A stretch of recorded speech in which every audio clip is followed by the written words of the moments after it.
Good morning, everyone, and welcome back to Empty Cloud Monastery. This morning we'll be doing another sutta study, today going through a few verses from the Dhammapada. So we can start by paying homage to the Buddha, and then I'll start going through the verses. Namo tassa bhagavato arahato samma sambuddhassa. Namo tassa bhagavato arahato samma sambuddhassa. Namo tassa bhagavato arahato samma sambuddhassa. Buddhang dhammang sanghang namasami. So this morning we'll be going through verses 157 to 163 of the Dhammapada. So these are all relatively straightforward verses, so we'll be going through a few more than we usually do. And as usual, I'll be going through it in Pali and giving some translation as we go along.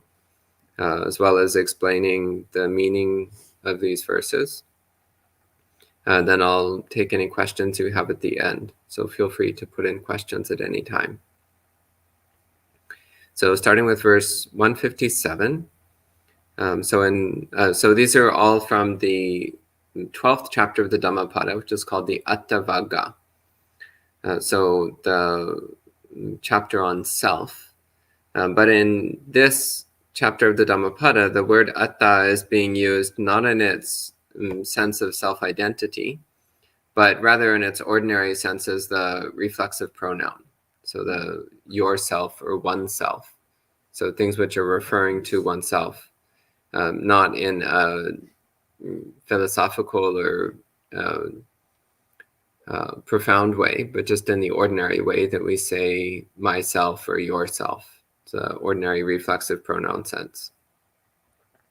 So first verse 157 in Pali that says Attananche piyang janya rakkeyanang surakitang tenang anyatarang yamang patijaggeya pandito.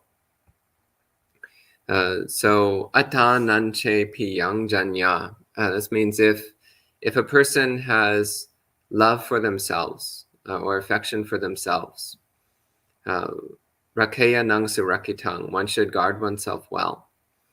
Tinang anyatarang yamang, so in any of the three phases of the night. Patijag geya pandito, a wise person should remain alert.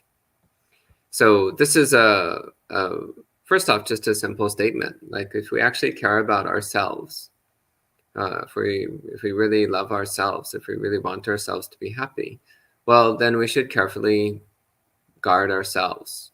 So we should guard our body in the sense of being careful what physical actions we choose to take.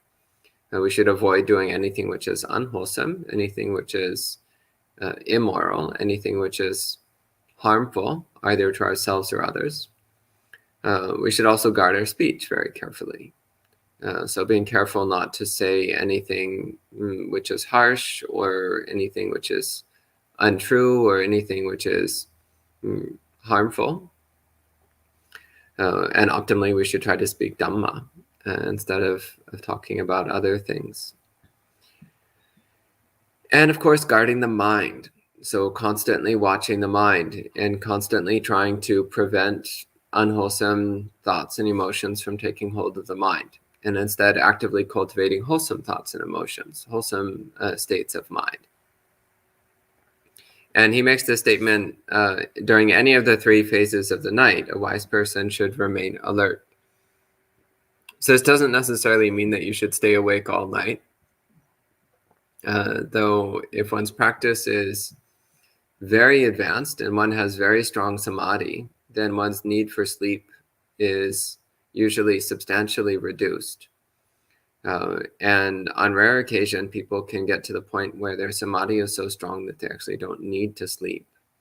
But that's not common. But what is common is that if one has very strong samadhi, then one needs less sleep than before. But the main point here is not actually about how much you sleep, but rather it's about constantly maintaining alertness. So not letting the mind become dull or hazy, but always keeping a sharp, alert state of mind. Because when we let the mind become dull or hazy, then that's when we tend to start slipping into unwholesome behaviors. So maintaining constant mindfulness and alertness through all of our activities, and also closely watching what are we doing. What are we doing with our body in particular? And then from that, we can start to become aware of what we're doing with our mind. So for example, in monasteries, we put a lot of emphasis on doing everything with mindfulness. So opening and closing doors with mindfulness, actually paying attention to what we're doing. Walking with mindfulness, paying attention to how we're walking, paying attention to how much noise we're making or not making. Picking things up and putting things down, again, with mindfulness, with attentiveness, with alertness. So making an effort to do things with dignity and grace. So this also helps to cultivate a constant, peaceful attentiveness when we try to do everything with dignity and precision and peacefulness. Then that also supports the development of a peacefulness of mind, a serenity of mind. And the next verse 158, this says, Attanameva patamang patirupe navesaye, atanyamano saseya nakiliseya pandito. So this one, Attanameva patamang patirupe navesaye. This means first one should settle oneself in that which is proper, or that which is suitable. Atanyam anusaseya means then one can instruct other people. So atta, then, anyang, others, anusaseya, one can instruct or teach. Nakaliseya pandito, so a wise person should not corrupt themselves, should not defile themselves. So this also is a very important statement, in that it's talking about how if we want to be of benefit to others, then our first priority is to benefit ourselves. If we want to, for example, if you want to teach other people how to swim, well, then you need to first know how to swim. You can't be a particularly good swimming instructor if you're incapable of swimming yourself. So similarly, if we want to help establish other people in the Dhamma, then we first need to check ourselves. Are we ourselves firmly established in the Dhamma? If we want to help other people develop happiness and serenity, well, we need to check, how's my own happiness and serenity? Have I been making progress in developing those states of mind? So recognizing that if we want to be of benefit to others, then we always have to start with cultivating and training our own practice, cultivating and developing our own mind. Then we actually have the ability to help other people. And he makes this warning here, nakaliseya pandito. So a wise person should not corrupt themselves. A wise person does not defile themselves. So this is pointing to the fact that if we try to instruct others when we're not well advanced in the path ourselves, then we actually wind up causing more harm. We can easily wind up spreading misinformation or making people more confused or just inflating our own ego, our own sense of self-importance. So this is actually this quite commonly happens with people who are new to practice. So have been practicing Buddhism for only a few years. Often there can be this kind of arrogance or self-importance of thinking like, oh, I know it all, I understand it, and I should be teaching other people the right way to understand Buddhism. And it's like, well, let's be realistic. You just started. You still have a long ways to go. So it's important to have an attitude of humility, of recognizing that actually we still have a long way to go. And if we start spreading around our views now, well, We might later regret it when we realize that we were spreading wrong view, we were spreading incomplete or inaccurate understanding. So we want to be careful that we ourselves thoroughly understand the Dhamma, and we want to be careful that we ourselves are well established in the wholesome traits of mind that the Buddha taught. Then we're in a position where we can instruct others and help others. This doesn't necessarily mean that you need to be awakened, by the way, before you can help other people. But it does mean that you should have a stable and well-developed practice and a pretty thorough understanding of the Dhamma before you start acting like an authority on things. So actually, it's usually wise instead to direct people to others who are authorities on the topic. Particularly on certain topics, I usually refer people to my preceptor, Ajahn Pasano. So someone who I know is very well qualified to talk about the Dhamma. So for certain topics, I think it's much better to go to somebody who's really advanced in the topic rather than someone who's less advanced. So the next verse, so verse 159 in Pali, this one says, Attanang cetata kiriya yatanyamanusasati sudanto vatadameta attahi kira duddhamo. So attanang cetata kiriya, so this means one should act in the same way. Yatanyamanusasati, that one teaches others. So yata anyang anusasati. So in the way that one teaches others. In other words, if you're telling other people to practice right speech and refrain from watching TV, but then you go home and you're practicing wrong speech and watching TV all the time, well, this is what we call hypocrisy. So here the Buddha is speaking against hypocrisy. Rather, he's saying that if we're going to tell other people the way they should behave, then we should be acting in accordance with our own instructions. Again, recognizing that our first responsibility is always to ourselves. Our first responsibility is to train our own mind. So we're not actually responsible for other people's behaviors. We're only responsible for our own. So we want to avoid the trap of outright hypocrisy. That said, it's actually true that anyone who's not fully awakened, who's teaching Buddhism, is mildly hypocritical to some degree. So if I start talking about arhantship, well, it's a little bit hypocritical because I'm not an arhat. So it's a little bit problematic to be talking about something which is not something I've done. But this is what we have to do. So we have to teach the Dhamma in accordance with the Buddha's instructions. But also being clear that what we're doing is we're practicing the path that leads to awakening. So if we're going to talk about practicing the path, then we should also ourselves be practicing that path as thoroughly and devotedly as we can. And he says, Sudanto vatadameta, so one who is well trained it can train others. One who is well trained can train.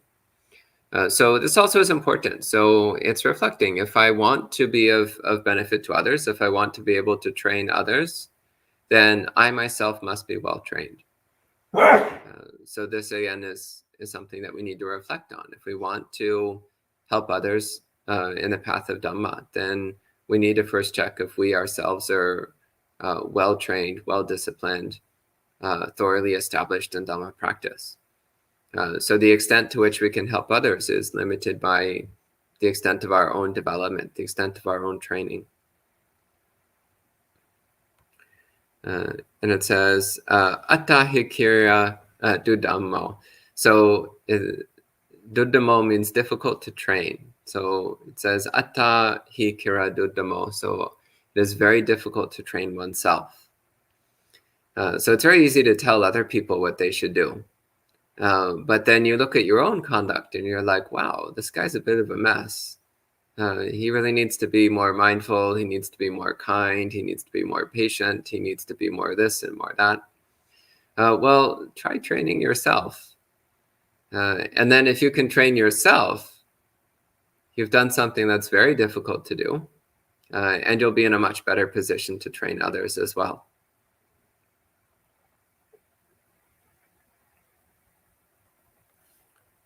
Then next is verse 160. So verse 160 says, Attahi attano nato, kohi nato parosya. Attanahi sudantena, natang labati dullabang. So the first phrase of this is actually very commonly taken out of context and misapplied. So this first phrase here, Attahi attano nato, means one is one's own protector. So people sometimes take this as a statement which is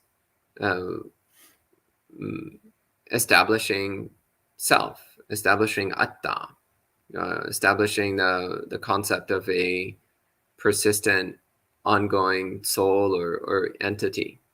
But of course, any statement in the suttas always needs to be taken in the context of all the other suttas.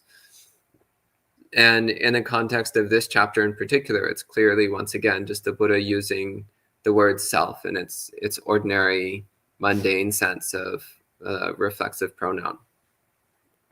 So attahi attano nato, so one needs to be one's own protector. Kohi nato parosya, how could another protect you? So this, again, it's pointing to the same thing the previous verses have been pointing to, that if we want to train our mind, if we want to guard our mind, if we want to develop our heart, then it's something that we have to do ourselves. So it's nothing that can be done for us by somebody else. We always need to make the effort to look within our own mind, see what's going on, and see what we can do to change, to become more Buddha-like. And then he says, Attanahi sudantena, so one who has been well trained by themselves. So one who themselves has trained themselves well. Natang labati dullabang, has gained a protector that is hard to gain. So we make this effort to constantly training ourselves with the same diligence and persistence that you would try to help somebody who you love very dearly, as the Buddha said in the earlier verses. So like if your beloved daughter was about to hurt herself, then you would be like, no, don't do that. Don't do that. Well, we should have that same sort of attitude towards our own mind. When we see our mind starting to stray into harmful or dangerous territory, it's like, no, little friend, don't do that. No, don't hurt yourself. So just as a parent is the guardian of their children and tries to protect their children from harm, we should have that same attitude towards our own mind. So watching over our mind like a loving, attentive guardian, the one who wants to prevent the mind from hurting itself.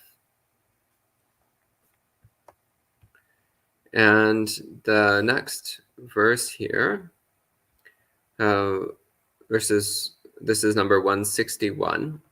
This says, Attanahi katang papang, attajang attasambhavang, abhimattati dummedang, vajrang vasma mayang maning.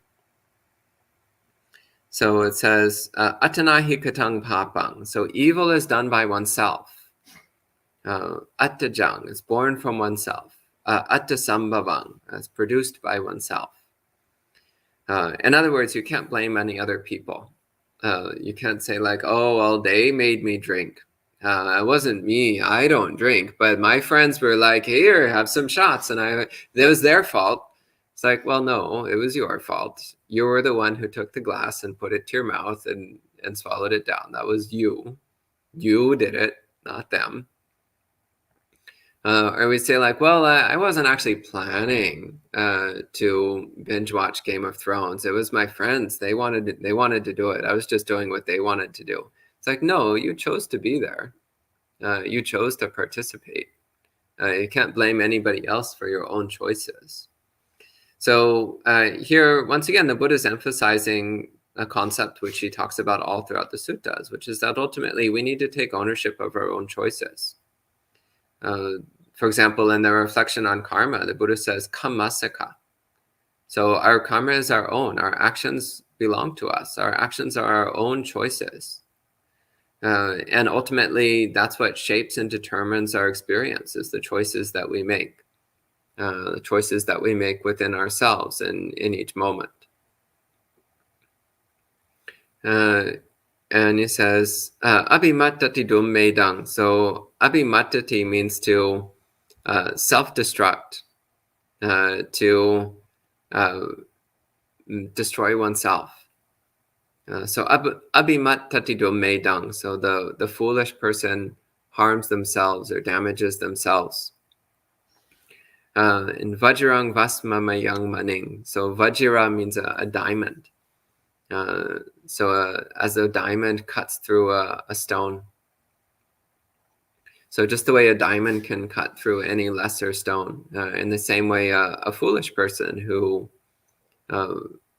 does harmful actions, harmful deeds, is destroying themselves. And verse 162, this in Pali, it says, Yasa achanta dusilyang malava salamevo tatang karoti so tatatanang yatang nang ichati deso. So this first line, Yasa achanta dusilyang, so one who is excessively immoral or non-virtuous, unvirtuous. And remembering that in Buddhism, when we talk about virtue, the main thing we're talking about is to refrain from harming anyone, whether yourself or others, and try to help people. So both yourself and others.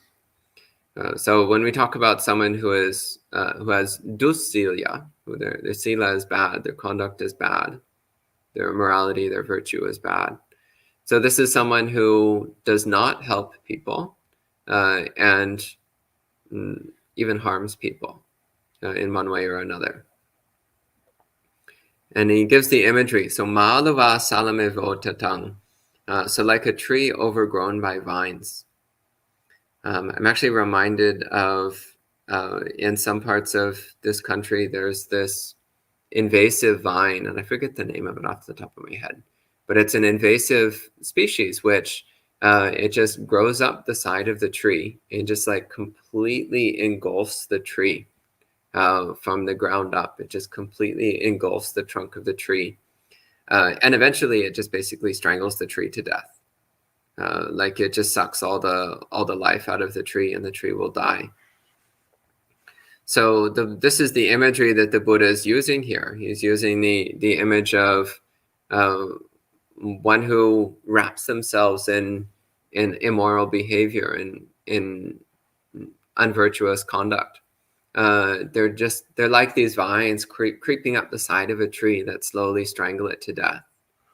So that leach all the nutrients and life out of the tree. And he says, karoti so tatatanang yatanang ichati deso.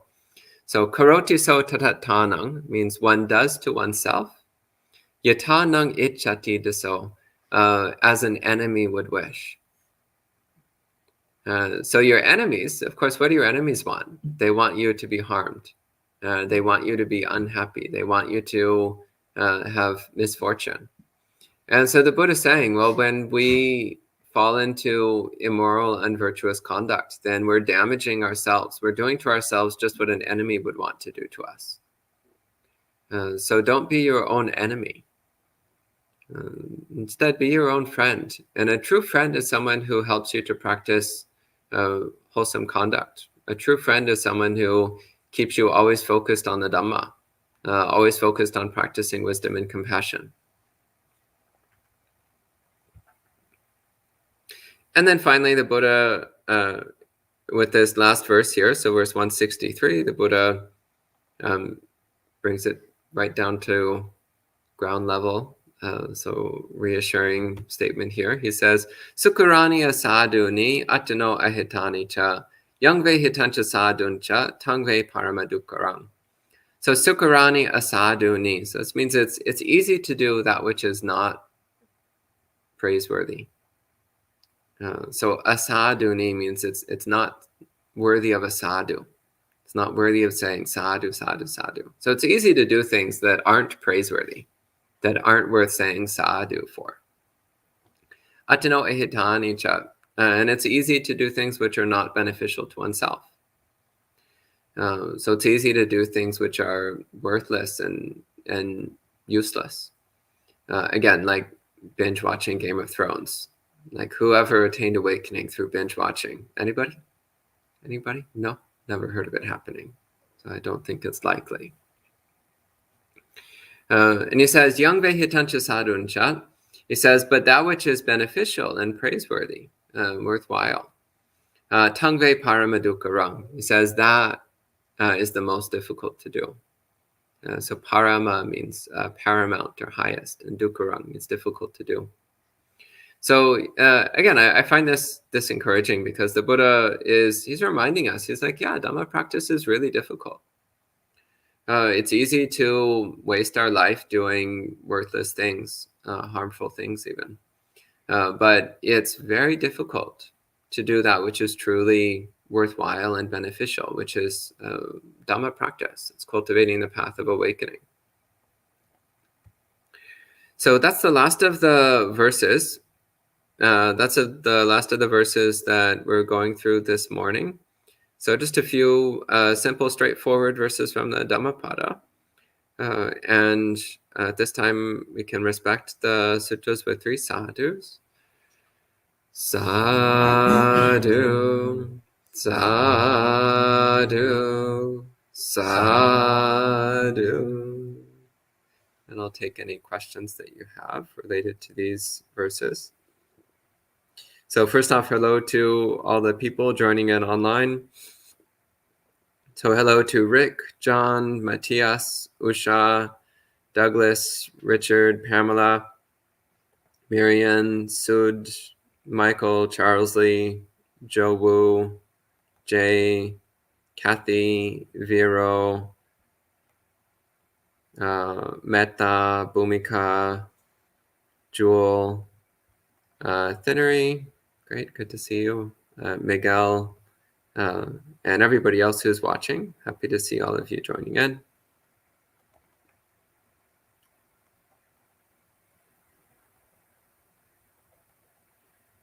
And Michael says, not rushing to teach, practicing humility is such excellent advice from the Buddha. My issue is this. Many ask me questions that I think are better answered by a monastic or another more advanced than I am. But my suggestion to that effect is sometimes met with the feeling that I'm holding back something that I refuse to share. I'm faced with a choice and a dilemma. Well, you can actually do both. So I also think it's fine to say something like, well, my current limited understanding is such and such. However, I am not an expert in the practice. And if you want a more accurate answer, then I would recommend that you go to Venerable so-and-so.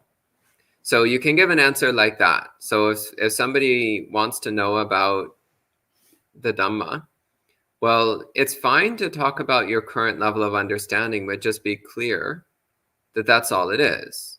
You can say like, well, I can talk about what I think is correct. I can talk about what my practice is like. However, there are others who are much more advanced. There are others who are experts in the field. So there are these bhikkhus and bhikkhunis who are capable of giving a more authoritative answer on these things. And you can refer the person in that direction. So in this way, you can actually do both. You can both give an answer, but also emphasize that the person would be best served by going to a monastic who knows more about the topic. Because it is also part of our practice. Part of our practice is to try to help the people that we encounter in our life. And sometimes it's actually better to give an incomplete Dhamma answer to somebody than not to say anything at all. Some people, they just need to hear Dhamma. So you can also talk about the things which you are more confident about. So always coming back to the basics of Dhamma, coming back to the things which you know for yourself to be true from your own practice, from your own understanding. So talk about the things which you are more confident that your views are correct about. But still, it is good to always refer people to go to monastics who are well-versed, well-experienced, well-studied, so that people can get contact with advanced practitioners.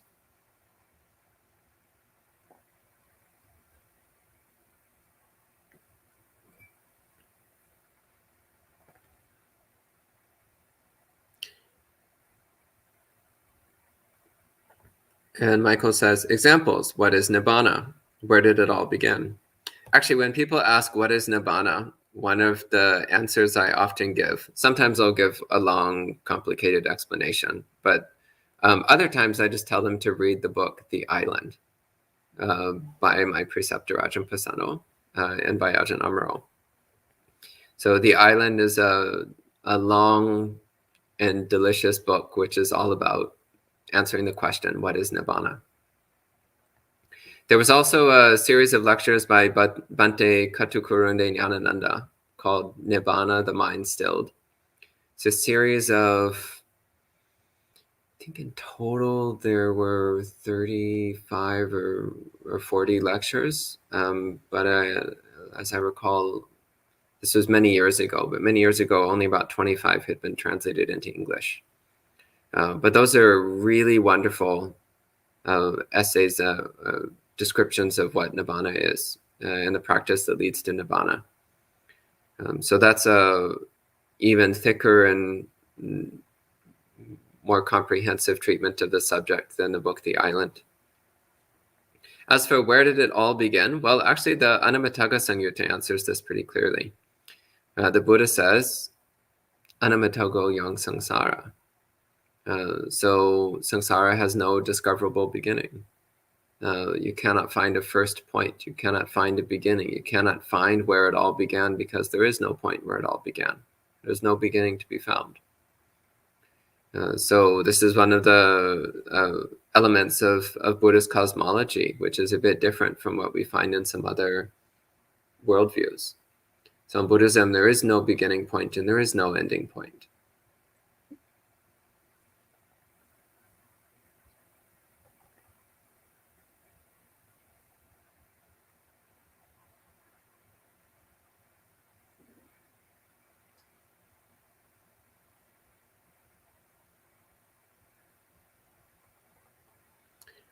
And let's see if there's any other questions online.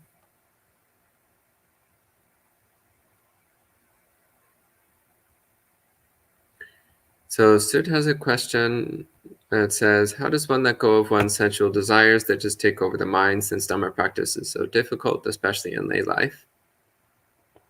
Well, I mean, I'm not a layperson, so I can't really talk about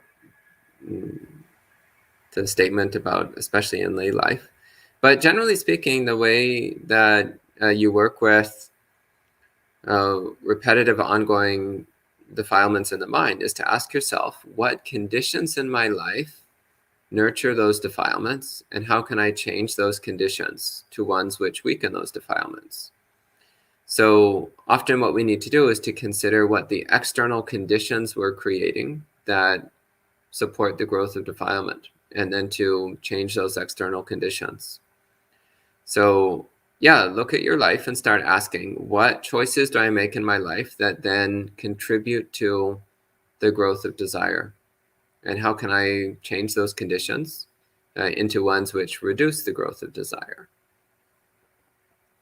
And of course, we can talk about things like constantly practicing mindfulness and equanimity and so on, which also is very important. But often it's the external conditions that really need to be considered. So we often, without necessarily recognizing what we're doing, we're actually generating circumstances for ourselves which are obstructive to practice. We're generating circumstances which are feeding our defilements instead of weakening them. So we need to consider, are we deliberately putting ourselves in situations which are strengthening our defilements? And if so, then it's time to change what we're doing.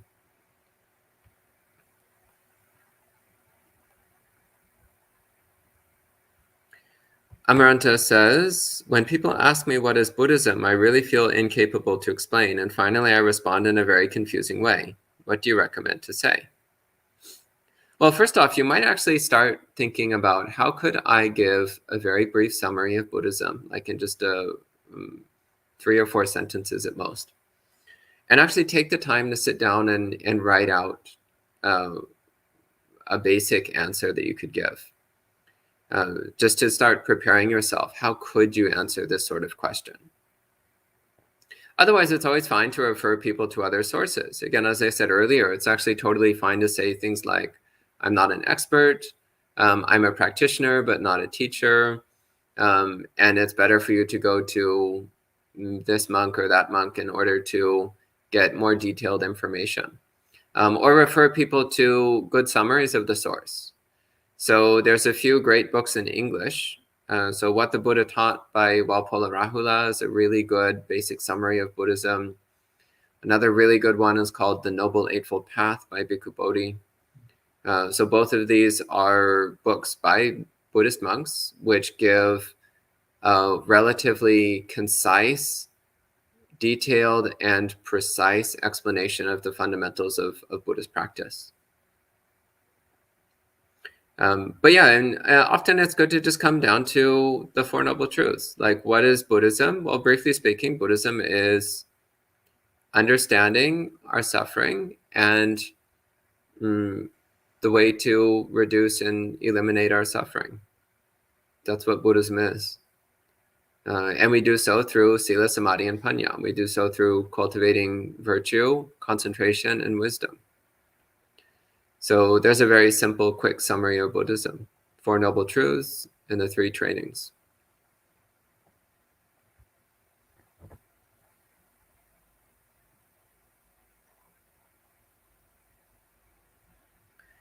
Rick says, sometimes I start out skillfully taking care of my responsibilities, but sometimes this causes me to go compulsively overboard. What creates the impulse to hoard food and supplies that meet basic needs? How do I sort out this conflict between living skillfully and losing control and doing harm? I think that's a little bit off topic. That might be better for monk chat this evening. So maybe, Rick, if you could bring that to monk chat this evening. I think that's a better opportunity for talking about this topic. Similarly, Manu says, how to know we are progressing in Dhamma? Yeah, I recommend bringing that to monk chat this evening. It's a great question. So you can bring that to monk chat when we'll have a panel of monks to answer all the random questions. And I don't see any other questions related to the sutta verses. Is there anything from the residents? You have a question? Yes. So I was wondering about the teaching on ownership and also the Buddhist teaching on the non-ownership of the aggregates. Specifically the teaching of like sankharas are not mine, this I am not, this is not myself. And also the teaching of choices, or I'm the owner of my choices. So yeah, well, I think the point the Buddha is emphasizing is to take responsibility for our decisions. Because one of the problems which sometimes happens when people start learning about anatta, they start learning about non-self, and then they go too far into this kind of fatalistic thing of like, I'm just watching this life unfold. It's not me. It's not mine. I'm just watching this person go around and steal and lie and cheat. And it's not me. It's not mine. I'm just watching this show called the selfish evil person show. But that's not Buddhism. Buddhism means you actually do take responsibility because you recognize that the choices and decisions you make shape your experience. So it's true, ultimately it's all non-self and it's all not yours and it's all technically out of control. It's technically true.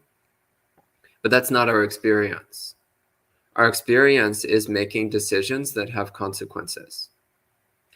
And there is a particular set of decisions which have the consequence of awakening. That's what we're trying to do. Okay. Yeah.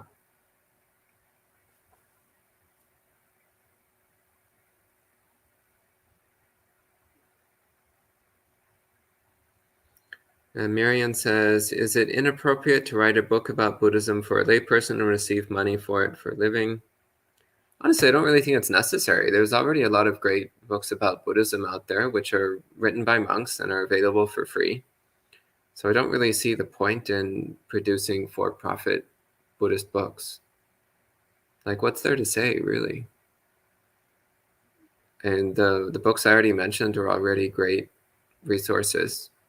What would you need to produce at this point? Unless it's for maybe in a language where there's not currently Dhamma books available. That might be a useful thing to do. Yeah, I don't really see the point here. And any other questions? Yeah. Reflecting on a lot of the verses, especially the first verse, like 157, it seems like it's pointing to right effort. I was just wondering your thoughts about that. Yeah, that's exactly what he's talking about. So when he says one should guard oneself well at all times, basically, he's talking about right effort, which is the effort to protect the mind from developing unwholesome traits and to encourage the mind to develop wholesome traits. That's basically right effort. Yeah, that's what he means by guarding the mind at all times. Okay. Yeah. And that looks like the last question. So we can go ahead and conclude the session with 3 more sadhus. Sadhu, sadhu, sadhu. And we'll see you this evening for monk chat.